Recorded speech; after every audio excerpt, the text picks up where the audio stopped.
what's up you guys, this is Rob from DKdiamantes, and today on the Crossfire, we go for the glory when we place our bets on what happens in the War Within. Now, before we begin, I have not forgotten about Oberon and Limbo. I've got my visions crystallized about what I want to pitch for each of their reworks. However, this is the video that I have been wanting to do for ages. After the second dream revealed the truth behind the Tenno, my brain was screaming, I called it! I freaking called it! But in truth, I didn't get all of the details 100% correct. So this time around, I figured, why not put my thoughts in a video so that I could brag about how fucking right I was, or how embarrassingly wrong I'm gonna be. And I thought it would be fun for y'all to place your bets as well. I definitely want you in the comments sharing your theories so that we can all revel in the possibility of saying, see, I fucking told you so. Now, I have managed to wrangle the participation of our resident lore nerd, DKdiamantes. He will also be making bets on his channel. I'll have a link for that in the description as well as on the end card. Now, the twist on this is, whichever one of us is wrong on more points will suffer a punishment. See, there is no reward here for being right because we both got Asian blood in us, and the fact is, anything less than an A in an Asian family means that you have failed. So keep an eye out for a very drunken invite only, wherever it may appear.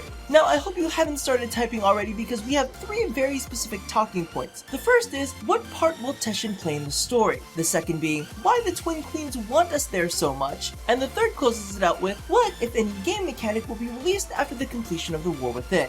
Alright, so starting off with Teshin, I totally think he's gonna like double Asian us. I think he's working with the Twin Queens, but he's working with them against his will, which would explain one of the newer voice lines. Consider the sword, protect or kill it chooses not, for it only obeys the will of its master. He's trying to explain away why he has to betray us. He is the sword and the queens are his master. So he's gonna end up baiting us into some sort of trap that severs the transference between us and our Warframe. And then all of this lore info is gonna be revealed on his backstory and the queen's backstory, and then we're gonna come in with some magical solution that most likely involves our Tenno unleashing their raw power, which will end up saving both us and Teshin. Then he's gonna go all turncoat and triple agent on the royal snakes. As for the Twin Queens, the original question to this was going to be about their origins, but both me and DK get the feeling through multiple sources that DE may be trying to reboot the lore behind them. So as for now, we're just gonna talk about why they want us there. Now, if you read the first page of the script, the young queen says to the elder queen, I'm afraid, comma, sister, period. Your conjunction grows near. The elder queen then responds, hush worm, let the beasts do their work, to which the younger queen responds, but the dreamers have awakened and they will come for us. And the elder queen responds, yes, they will, like an answer to a prayer. Now in the release trailer, your conjunction was swapped with the conjunction, which I'm not sure if it's a big deal or not, but a conjunction by definition is an instance of 2 or more events or things occurring at the same point in time or space. So, young queen is nervous, but elder queen, who audibly sounds sick, seems to have a plan.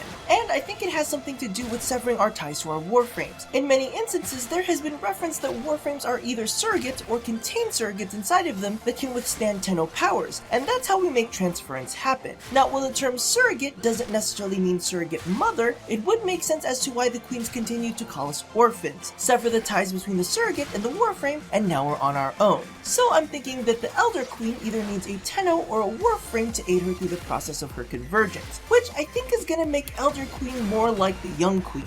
Alrighty, last but not least is the game mechanic that's going to be released with the War Within. So straight out of the gate, I think that it'll directly tie to your operator, whether it's an advanced form of focus or the possibility that the operator will act kind of like an innate mod slot. Upgrading your operator may give you baseline boosts to your Warframe, like additional health, power strength, etc. But to be honest with you, I do have a sneaking suspicion that the operators will be able to walk around freely once the quest is complete. I definitely love to be able to use them and their raw power in combat, but I think that might be asking too much. Now, on the most recent dev stream, they did make note that there will be changes to the sorties that are tied to the War Within. To be 100% honest with you, I don't think that it will be a massive overhaul. If anything, it may just be that sorties reward you with some form of currency that you'll be able to use with the new system tied to the operator. Alrighty, so I've placed my bets, now it is your turn. Leave your theories on each talking point in the comments below and let them live forever in glory or utter shame. Because what's the point of being right if you can't wave the proof in someone else's face? So thank you all for watching another episode of The Crossfire. I'll toss up a couple War Within videos for you to peruse through. And like I said, don't worry, we will be returning to our regularly scheduled program once I clear through the War Within content. Now, don't forget to do all the things that I ask you to do at the end of every one of these. And as always, love somebody, hurt nobody, and touch your body. I'll chat with you guys next time.